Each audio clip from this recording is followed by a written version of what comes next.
우리가 상실의 시대를 생각할 때 우리가 두 가지 이미지를 우리가 생각할 수 있습니다. 첫 번째는 우리가 잘 아는 영국의 대표적인 작가이자 또 퓨리턴이었던 존 밀턴의 이 Paradise Lost라고 하는 신라곤을 대할 수 있습니다. 신라곤의 가장 중요한 그 장면이 어디냐면 그 첫 서론입니다. 서문입니다. 서론. 거기서 이렇게 얘기합니다. 인류 최초의 불순종으로 그리고 치명적인 맛을 지닌 금단의 나무 열매로 세상엔 죽음과 고통을 가져왔도다. 낙원의 상실과 함께 위대하신 독생자께서 우리를 회복하고 그 축복의 자리를 다시 찾을 때까지라고 이 서시의 시작을 얘기합니다. 이 글 때문에 사실 이 신라곤이 유명해진 글이기도 합니다. 한마디로 말하면 밀턴은 인간의 그 첫 불순종으로 인해서 그 결과로 결국은 죽음과 에덴 동산에서부터의 그러한 에덴 동산의 상실을 맞이하는 그 비극적인 결과를 우리에게 표현했습니다. 두 번째 이미지는 1920년대에 프랑스 파리를 우리가 생각할 수 있습니다. 제1차 세계대전 이후에 프랑스 파리에 당시 전 세계에서 젊고 가난하지만 아주 그 능력 있는 망명 작가들이 모여들었습니다. 당시 무명했지만 예를 들면 해밍웨이나 에즈라 파운드나 그 다음에 우리가 잘 아는 스콧 피츠제럴드, 그 위대한 개츠비의 작가, 이런 사람들이, 제임스 조이스, 이런 사람들이 이제 모여들었습니다. 그래서 전후의 절망적인 세계관을 작품화했던 것이죠. 이때 이 가난한 작가들을 후원했던 그 후견이 거트루드 스타인이라고 하는 분이 있었어요. 이분이 이 청년들, 이 젊은 사람들을 보고서 뭐라고 했냐면 Lost Generation이라고 얘기했어요. 상실의 시대, 잃어버린 세대라고 그렇게 얘기했습니다. 저는 이 밀턴의 신라곤과 파리의 이 상실의 세대를 살았던 이 젊은 그 작가들의 이미지를 생각하면서 왠지 모르게 슬프게도 현재 우리 한국교회의 모습과 또 우리 성도들의 모습은 아닌가 하고, 또 하나의 상실의 시대, 그 시대를 살아가는 상실의 세대는 아닌가라고 그렇게 자문하게 됩니다. 그래서 오늘 제가 본 강의에서는 앞으로 설명할 이중적인 상실의 시대에 대해서 그 시대를 사는 우리 한국교회의 우리 모습과, 또 그럼 이 상실의 시대를 우리가 어떻게 극복하고 어떻게 성경적인 경건한 성도요 목회자의 참모습을 우리가 회복할 것인가에 대해서 같이 나누고자 합니다. 그래서 본 강의는 두 부문으로 구성될 수 있습니다. 첫 번째는 시대 상황에 대한 하나의 매핑, 지도를 그린다라고 하는 관점에서 한국교회의 이중적인 상실의 시대, 첫 번째는 포스트 모더니즘과 두 번째는 한국교회의 이 골로마 현상이라고 하는 그러한 그 현상을 우리가 같이 한번 생각해 보고요. 두 번째는 그렇다면 이것에 대한 대안적인 모델은 무엇이냐라고 하는 거죠. 많은 대안은 많이 나와 있습니다, 최근에. 그럼에도 불구하고 좋은 롤 모델은 누구냐라고 하는 것을 던질 때는 사실 마땅한 사람이 없습니다. 그럴 때 우리가 이 에드워즈를 우리 대안적인 영적 모델로서, 모범으로서 우리가 한번 생각해 보고자 한다라고 하는 것이죠. 그래서 에드워즈의 성도로서의 경건과 함께 목회자로서의 이 삼중적인 이 특색, 리더의 어떤 그 특징인 설교자, 그리고 신학자, 그리고 해석학자적인 그런 삼중적인 측면을 같이 고민하고자 합니다. 사실 제가 오늘 여러분과 같이 드리는 이 강의는 어떻게 보면 이 강의를 우리 오늘 전체를 어떻게 보면 서머라이즈 하는 거고, 그리고 어떻게 보면 저는 제가 이제 비행기 타고 미국에서 여기 왔는데 비행기를 타고 멀리서 조망하는 그런 관점에서 시대의 상황을 한번 조망하고요. 그렇다면 시대 상황을 영적으로 어떻게 우리가 극복할 것인가에 대한 하나의 대안적인 모델인 조나단 에드워즈를 우리가 넓게 비행기를 타고 너무 높게 가지 않고요, 좀 중간 정도에 타서 그 조나단 에드워즈가 과연 누군가, 그의 작품의 어떤 전체적인 특징이 무엇인가를 우리가 한번 조망해 보고자 하는 것이 저의 오늘 전체적인 그 핵심 포인트라고 할 수 있습니다. 그럼 첫 번째, 우리가 시대적인 상황에 대한 설명으로 이중적 상실의 시대의 한국교회와 이 성도의 모습에 대해서 우리가 한번 생각해 보고자 합니다. 그래서 시대 상황 지도 그리기라고 하는 이 매핑을 보면서 첫 번째 이 포스트 모더니즘과 그 두 번째는 이 한국교회의 골로마 문제가 무엇인가를 한번 생각해 보고자 합니다. 첫 번째, 그러면 첫째 상실의 시대의 원인이자 또는 시대 상황이라고 할 수 있는 이 포스트 모더니즘이 과연 무엇인가, 우리가 이제 많이 논의가 됐고 벌써 이거 1980년대 후반부터 진행됐고 나와 있지만, 흥미로운 것은 이것이 본격적으로 한국교회의, 제가 상황을 잘 모르지만 아직도 한국교회 포스트 모더니즘에 대해서 신학적으로 얼마나 깊이 있게 됐는지는 사실은 이제 모릅니다. 우리 신구원 교수님께서 사실은 가장 이제 좋은 그 책을 이제 우리에게 인트로듀스 하셨는데, 그 이후에 책들이 나와 좀 산발적이고 좀 더 깊이 있는 그런 것이 나오지 아직은 않았는가 하는 그런 아쉬움이 있습니다. 그래서 제가 오늘 그리는 것은 하나의 큰 그림을 한번 생각해 보고자 하는데, 6가지 특징을 한번 제가 정리해 봤는데, 첫 번째는 뭐냐면, 첫 번째가 가장 하이라이트입니다. 첫 번째는 큰 이야기를 거부한다는 거죠. 소위 말해서 negation of grand narrative라고 하는 거예요. 큰 이야기, 거창한 이야기를 거부하는 거예요. 그러니까 블라세의 한 철학자는 그래서 거대 담론에 대한 이 불신을 얘기하고요, 나아가서 전체성, 이 토탈리티라고 하는 것에 대해서 전쟁을 한다라고 하는 것이 이게 바로 포스트 모더니즘의 핵심입니다. 그러다 보니까 포스트 모더니즘은 바로 전 시대 모더니즘이 강조했던 거창한 이야기나 바로 종교의 문제, 하나님에 대한 문제, 진리에 대한 문제, 그리고 이성과 자아에 대해서 연쇄적으로 부정하게 되는 거죠. 그러니까 당연히 이성보다는 감성, 서울과 워싱턴 DC 같은 그러한 중앙의 지식이나 색깔보다는 지방 지식, 로컬 컬러에 대해서 관심을 많이 갖고 있는 것입니다. 그러니까 말씀드린 대로 큰 이야기에 대한 불신과 거부로 이성과 진리와 역사와 자아라고 하는 그런 거대한 이야기는 연쇄적으로 이제 부정을 가져오게 되죠. 첫 번째 우리가 생각하면 이성의 죽음을 그래서 강조하게 됩니다. 절대 이성을 부정하게 되는 거죠, 당연히. 그리고 진리와 저자의 죽음까지도 강조합니다. 그래서 의미와 과정의 해체라고 이렇게 표현을 합니다. 무슨 얘기냐면, 해체주의적인 포스트 모더니스트들은 뭐라고 얘기하냐면, 이야기를 할 때 이야기의 내용이 확정적이지 않다라고 얘기합니다. 우리 예를 한번 들어봅시다. 우리가 사랑이라는 단어를 한번 생각하면, 우리 전통적으로 사랑은 한 가지잖아요. 사랑하면 사랑이죠. 근데 이들의 생각은 뭐냐면, 사랑이라는 단어를 사전에 찾아보면 여러 가지가 나온다는 거죠. 그 중에 우리가 잘 아는 것처럼 첫 번째는 애정이라는 affection이라는 단어가 나와요. 그렇죠? 두 번째는 필레오라고 하는 우정이라는 단어가 나올 수 있다는 거죠. 세 번째는 말 그대로 로맨스적이고 육체적인 사랑이 에로스가 나올 수 있다는 거예요. 마지막으로 우리가 잘 아는 희생적인 아가페 사랑이 나올 수 있다는 거죠. 그러면 두 사람이, 연인이 얘기할 때 한 사람이 얘기하는 단어는 굉장히 아가페적인 사랑을 얘기했어요. 근데 듣는 사람은 로맨스적인 사랑을 얘기했다는 거죠.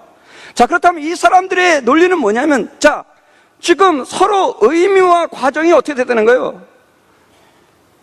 해체가 되고 슬리퍼리 시츄에이션이 됐다는 거예요. 서로 어긋났다는 거죠. 그러니까 거기에 진정한 의미의 커뮤니케이션은 없다라고 이들은 얘기하는 거예요. 그러니까 진리나 저자나 나아가서 성경 속에 나오는 의미나 이런 모든 것들이 사실 의미가 없다라고 그렇게 얘기하고 있습니다.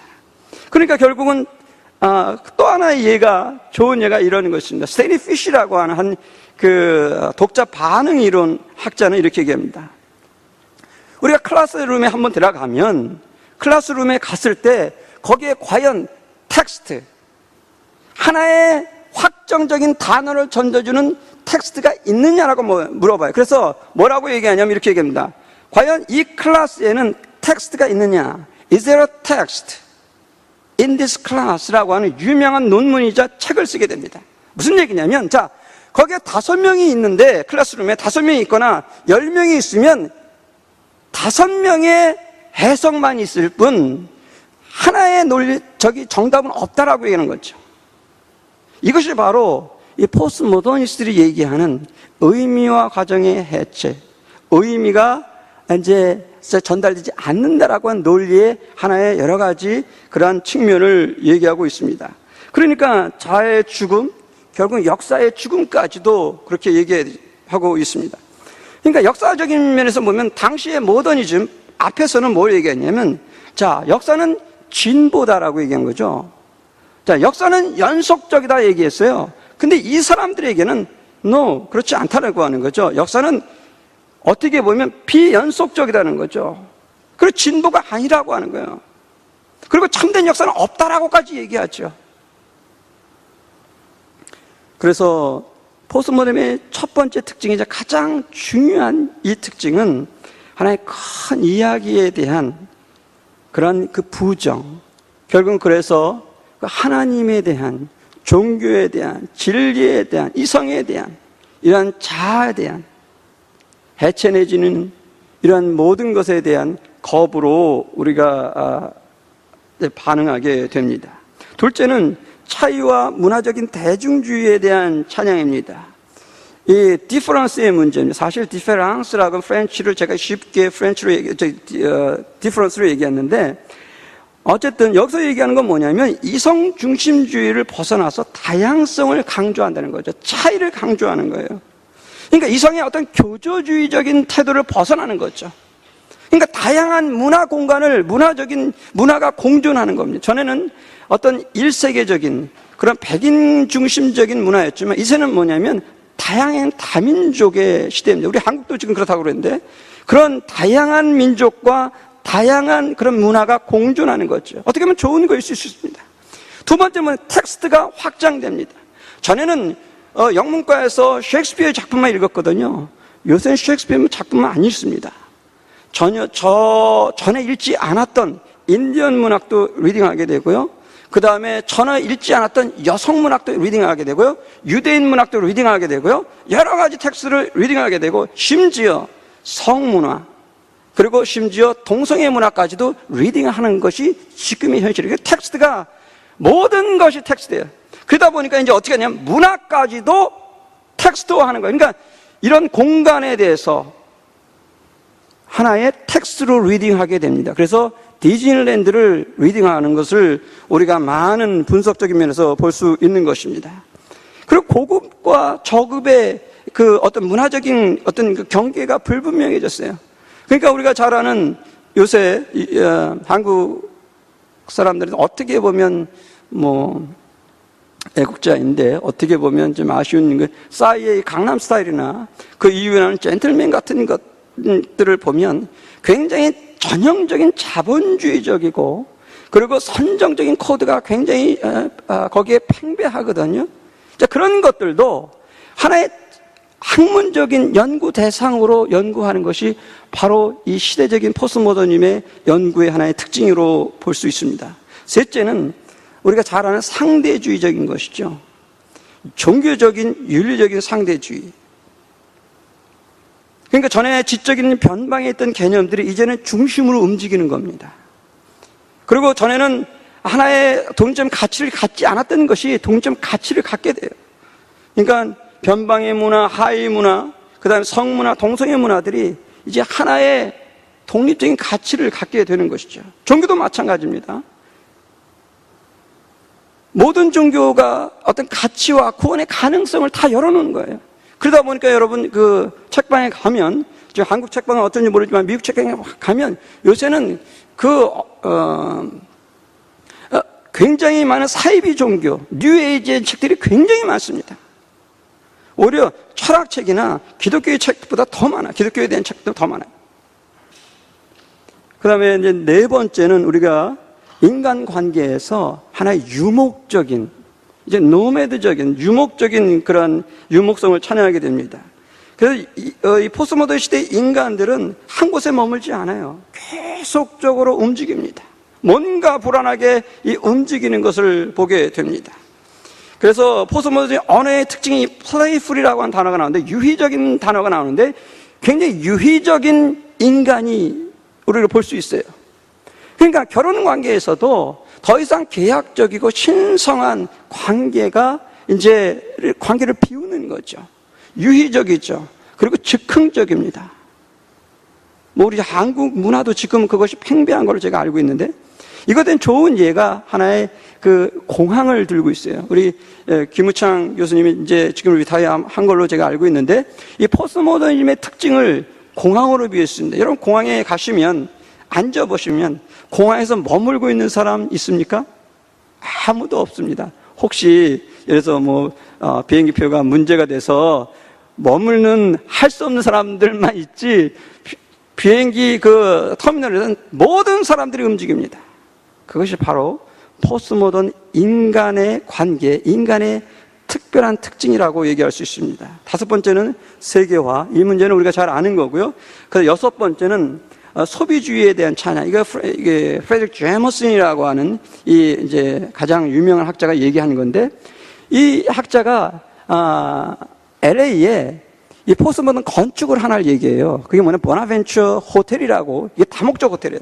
저도 일부러 한번 우리 목사님들하고 제가 모시고 한번 가봤어요. 거기가 어떤 것인가. 가보면 뭐냐면 정문과 이 후문, 이 개념이 없어요, 사실. 그러니까 미로와 같아요, 출입구가.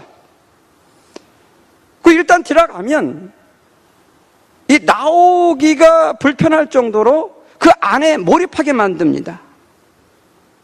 무슨 얘기냐면, 호텔 내부의 공간의 폐쇄성을 강조해서 분주함으로 인해서 소비자가 공허함에 빠지게 하는 거예요. 무슨 얘기예요?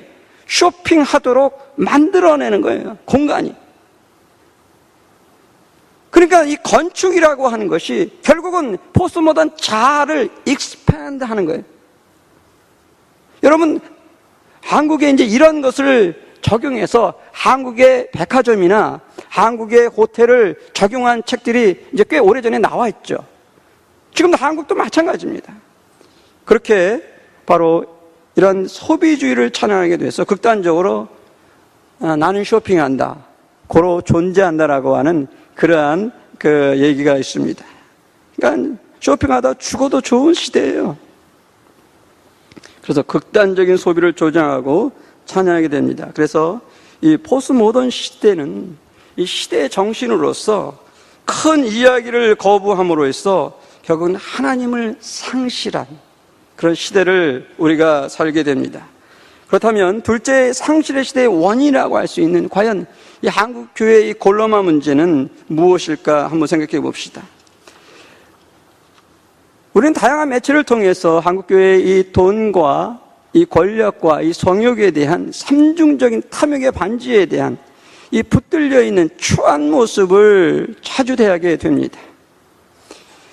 보수적인 기독교단의 대표라고 자랑할 수 있는 한 단체의 금권 타락 선거를 그 절정으로 해서 그간의 일부 교회들의 삼중의 탐욕에 대해서 연쇄 사건을 우리가 보게 됩니다. 사실 지금 제가 우리 모든 지금 발제하신 분들, 또 우리 선 목사님도 말씀하셨지만, 우리가 오늘 여기 나온 것은 우리가 한국 교회는 나쁘고 우리는 좋다라고 하는 그런 이분적인 그런 대립 구조가 아니라, 사실은 우리 모두가 공범으로서 어떻게 보면 하나님 앞에 중보해야 될 입장으로 나왔다라고 저도 같이 이 공범의 의식을 가지고 제가 이걸 같이 얘기하는 겁니다. 이런 한국 교회의 모습은 현대판 골로몬 아닌가라고 하는 그러한 제 의문입니다. 여러분, 과연 골로몬 누구인가 우리가 잘 아실 것입니다. 그는 영국의 작가 J.R.R. 톨키언의 그 반지의 제왕에 나오는 가장 좀 끔찍하고 보기 싫은 얼굴의 그 존재입니다. 한마디로 말하면 탐욕의 화신이지요. 탐욕의 반지에 대한 집착 때문에 결국은 친구를 죽이고 동물적인 인생을 살고 거짓이 점철된 인생을 살아갑니다.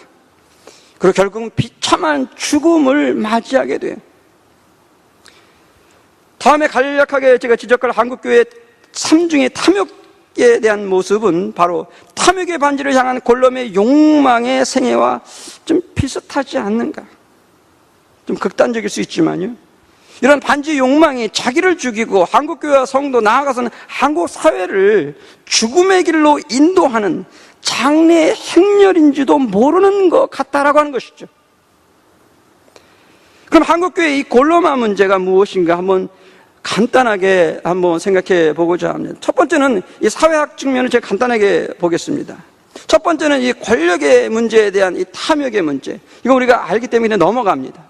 두 번째는 이 돈에 대한 탐욕의 문제, 세 번째는 성에 대한 탐욕의 문제. 제가 설명하지 않아도 우리가 이미 누차에 여러 가지 매스컴을 통해서 알기 때문에 제가 지적만 하겠습니다. 이제는 한국교회는 연배에 상관없이 안타깝게도 오히려 돈과 권력과 성욕의 반지의 마법에 취해서 지금 헤어나지를 못하고 있어요. 자, 그렇다면 골룸 증후군의 두 번째로 영적인 측면을 한번 우리가 생각해 보자는 거죠. 우리 목사님들이 아까 이제 앞에서 서두에서 몇 분이 말씀하셨지만 제가 한번 정리하는 측면에서 한번 얘기하고 싶습니다. 네 가지 영적인 골룸의 증상을 한번 생각해 보면, 첫 번째는 뭐냐면 신앙의 균형의 상실의 문제입니다. 좀 온건하게 얘기하면 결핍이고요, 저는 과하게 얘기하면 상실로 제가 얘기했습니다. 무슨 얘기냐면 반지성주의, 반대로 반감성주의적인 태도예요. 반지성주의적인 태도는 건강하고 성경적인 지성을 무시하고 맹목적인 신앙을 우리에게 강요하게 됐죠. 그래서 극단적인 무속주의, 무분별한 은사주의를 우리가 보이게 됩니다. 반대로 반감정주의 또는 반은사주의를 보일 수 있습니다. 그래서 건강하고 성경적인 어떤 성령의 은사나 감정을 무시하는 극단적인 이성주의죠. 어떻게 보면 냉랭한 보수주의입니다. 제가 시카고에서 한 교회를 갔는데 정말 거짓말 안 못해서 제가 숨을 못 쉴 정도였어요. 과연 그게 건강한 것인가? 제가 잘못된 건가? 둘째로 뭐냐면 신학의 깊이와 총체성의 상실 내지는 빈곤의 문제입니다. 성경과 신학 지식의 깊이 없음과 이 단편성의 문제죠. 다시 말씀드리면 성경 지식에 대한 깊이와 총체성의 상실이 단편적이에요. 그리고 깊이가 없습니다. 그러다 보니까 달콤한 복음 또는 물탄 복음, 거짓 복음을 증거해도 즐거워하죠. 전하는 자나 듣는 자나. 물론 여기에는 무분별한 신학교육이나 그 다음에 신학교를 통한 목회자 양성의 그 배출의 원인이 될 수도 있습니다. 그리고 신학적인 지식의 문제도 아까 정 교수님이 말씀하셨지만 한국교회 지금 문제에 있을 때 신학적인 지식의 깊이와 총체성, 이 홀리스틱한 그런 총체성을 보여주지 못한다는 거죠. 그러니까 중생의 문제, 회심의 문제, 성화의 문제, 이런 것들을 우리가 잘못 이해하고 있는 거죠. 그래서 굉장히 인스턴트적이고 표피적인 중생론을 우리가 생각하면서 우리 치명적인 신앙의 부작용을 초래하게 됩니다. 세 번째로 매우 물질적이라는 거예요. 맴몬주의적이라고 하는 거죠. 교회 건강이 굉장히 과도하게 교회의 크기나 숫자나 양에 의해서 측정된다고 하는 것입니다. 그러니까 성과주의로 장기적인 안목의 목회나 그런 것들이 지금 부재하다라고 하는 겁니다. 그래서 포조 목사님 말씀대로 인스턴트적인 어떤 신앙, 목회가 아닌가라고 하는 것이죠. 넷째로 마지막으로 아까 정 교수님께서 이 실천의 문제 얘기했지만 이 실천성의 문제와 그 다음에 이 public faith, 어떤 공적인 어떤 신앙성의 상실의 문제, 성도의 신앙과 생활의 이중성으로 오는 실천성과 공적 신앙이 상실해버렸죠. 그래서 우리가 이 두 가지 본의 아니게 포스모더니즘의 어떤 상실의 시대와 한국교회의 이 공범적인 관점에서 우리가 이 상실의 시대에 이중적인 상실의 시대를 사는 이중적인 상실의 세대, lost generation이라고 우리를 이제 위치할 수 있는 것입니다. 자, 그렇다면 이 시대 가운데 대안적인 모델, 영적인 모델에서 우리가 조나단 에드워즈를 한번 우리가 조망해 보자라고 하는 겁니다. 자, 왜 에드워즈냐라고 하는 거죠. 첫 번째는 에드워즈는 참된 기독교의 정수를 보여줬다는 것이죠. 이제 무슨 얘기냐면 에드워즈가 에드워즈적이었던 것은 역설적으로 에드워즈적이 아니었다라고 하는 것이에요. 무슨 얘기냐면 이거에 대해서 워필드는 이렇게 얘기합니다. 그는 독창성을 나타내지 않으려고 노력했습니다. 그는 자기에게 전해진 위대한 전통 속에 들어가서 그 전통 속에 자기의 개성을 불어넣어 활력 있게 했습니다. 무슨 얘기냐면 그는 철저하게 성경의 내용을 그대로 증거했다는 거죠. 충실하게. 앞으로 제가 설명하겠지만 성경의 이 총체적인 면, 신학의 총체적인 면, 기독교의 총체적인 면을 가감없이 던졌다라고 하는 거죠. 그것이 바로 에드워즈가 참된 기독교의 정수를 던졌다. 그래서 포스모던 시대를 살아가는 참을 수 없는 존재의 가벼움을 넘어서 기독교 복음의 영광의 무게를 던졌다는 거죠. 그래서 그분의 책을 읽으면 이 기독교의 복음의 이 영광의 무게를 우리가 감격할 수 있어요. 우리 다 아까 우리 발제하신 분들도 다 그렇게 말씀하셨는데, 첫 번째는 참된 기독교의 정수를 보여줬다는 거. 두 번째는 뭐냐면 오늘 사실 하이라이트는 통전적이고 균형 잡힌 영성과 목회의 모범을 보여줬다는 겁니다. 아까 말씀드렸던 이중적인 상실 시대의 그러한 모습의 우리 한국교회의 상황을 그걸 치유할 수 있는 하나의 대안적인 모델이 누굴까? 바로 조나단 에드워즈라고 저는 감히 여러분 앞에 말씀드릴 수 있습니다. 왜 전기냐라고 하는 것이죠. 전기적인 어떤 모범의 중요성이 우리 대두됩니다. 로이 존스가 평생 흠모했던 에드워즈는 데이비 브레너라고 하는 생애를 통해서 그 책에서 이렇게 얘기합니다. 전기의 가치를 강조하는데 세상에서 참신앙을 배우는 두 가지 방법이 있는데, 하나님의 방법이 있는데 그것은 뭐냐? 교리와 모범이다라고 얘기합니다. 그래서 에드워즈의 신학과 모범이 중요하다라고 하는 거죠. 사실 우리 예수님께서도 이미 제자들을 교육할 때 핵심적인 방법론은 뭐냐면 바로 이 모범을 통해서 교육하셨어요. 도상 제자도라고 하는 거예요. 소위 말해서 discipleship on the way. 그러니까 길에서 가르쳐 주시는 거예요. 모범을 통해서. 사도 바울도 그랬습니다. 사도 바울이 예배소 교회 장로들과의 이별 장면에서 사도행전 20장 35절에서 이렇게 얘기합니다. 범사에 너희에게 모본을 보였으니 빌립보 3장 17절 형제들아 너희는 함께 나를 본받으라. 이처럼 모범의 중요성을 우리는 다시 한번 생각하게 됩니다. 마서는 이렇게 에드워즈를 얘기합니다. 그의 저술은 그칠 줄 모르는 영향력을 끼쳐왔지만 그의 삶은 훨씬 강력한 영향력이 있습니다라고 에드워즈의 삶의 영향력을 평가합니다.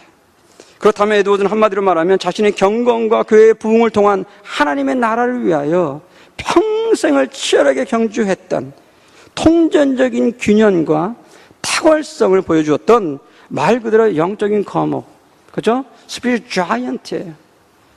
패커 교수님이 이 퓨리턴들을 캘리포니아의 레드우드라고 얘기했거든요. 영적인 거목이라고 얘기해요. 바로 그 가장 하이라이트가 누구냐? 에드워즈라고 얘기할 수 있는 것입니다. 해석상의 문제는 시간상 우리 넘어가고요. 그럼 에드워즈의 첫 번째로 에드워즈의 영적인 모범으로서 자신적인 어떤 작품들 3부작 간단하게 보면 과연 에드워즈는 누구인가? 그래서 경건의 모습을 보고 두 번째는 성도로서, 두 번째는 목회자로서의 모습을 보겠습니다. 에드워즈에 대해서 우리가 다 아는 가장 유명한 말이 바로 두 가지인데, 하나는 뭐냐면 페리 밀러가 얘기했던 퓨리턴은 조나단 에드워즈라고 얘기합니다. 에드워즈에게서 모든 퓨리턴의 모든 것이 다 들어있다라고 하는 거죠. 이것과 함께 또 하나의 유명한 에드워즈의 평가는 바로 로이 존스죠.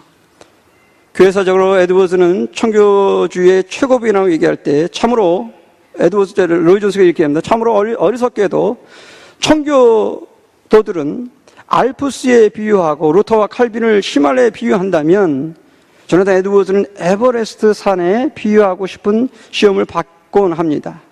제게 있어서 그는 언제나 사도 바울을 가장 닮은 사람인 것 같습니다. 물론 위필드는 다니엘 로우랜드처럼 위대하고 능력 있는 설교자입니다. 그러나 에드워즈도 그랬습니다. 위필드나 다니엘 로우랜드 두 사람은 에드워즈가 가졌던 이지나 지성이나 신학에 대한 이해력은 갖고 있지 못했으며 에드워즈처럼 철학적이지 못했습니다. 제가 볼 때 저는 에드워즈야말로 사람들 중에 stand out, 가장 빼어났습니다. 그리고 균형의 에드워즈의 모습에 대해서 로이 존스는 계속해서 얘기할 때 이렇게 합니다. 그는 거성입니다. 에드워즈라는 사람을 볼 때 두드러지는 사실은 완벽성과 균형입니다. 그는 유능한 신학자였고 동시에 위대한 복음 전도자였습니다.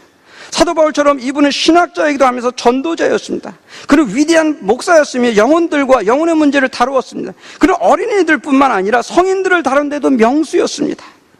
그는 정말 모든 것을 갖추고 완벽한 균형을 이룬 사람처럼 보입니다.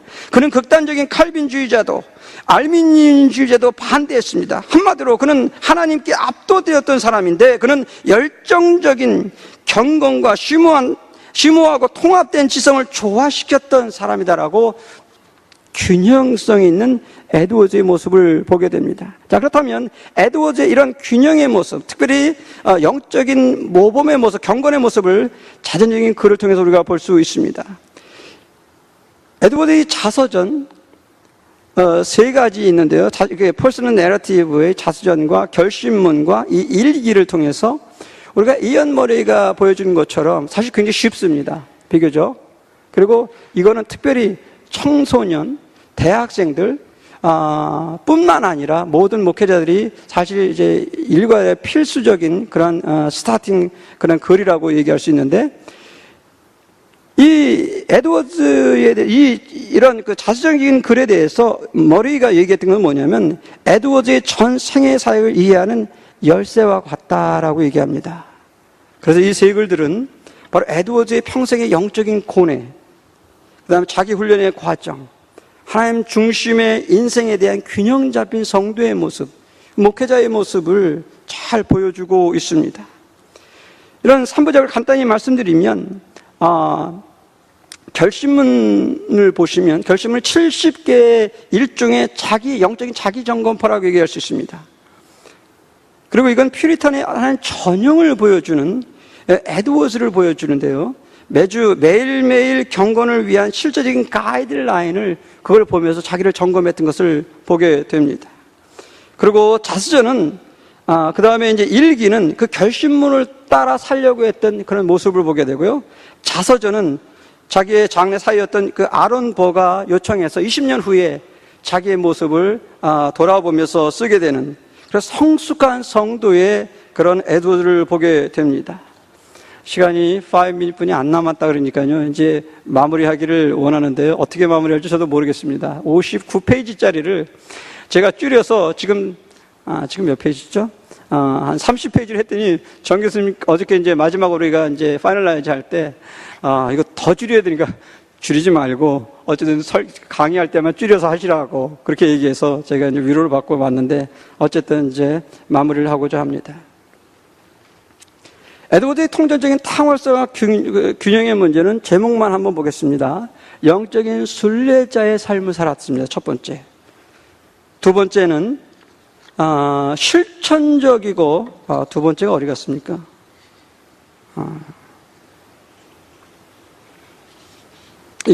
치열한 영적인 전사였던 것이죠.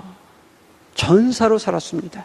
자기 죄악의 문제, 본능의 문제, 회개의 문제, 고난의 문제에 대해서 그 세 번째는 실천적인 경건의 성도였다라고 하는 것, 습관적인 그런 거룩한 습관을 연습했고요. 그 다음에 균형의 영성을 경주했습니다. 그리고 통전적인 균형의 인격성의 지성과 감성과 그 다음에 그 의지의 문제 아주 처절하게 보게 됩니다.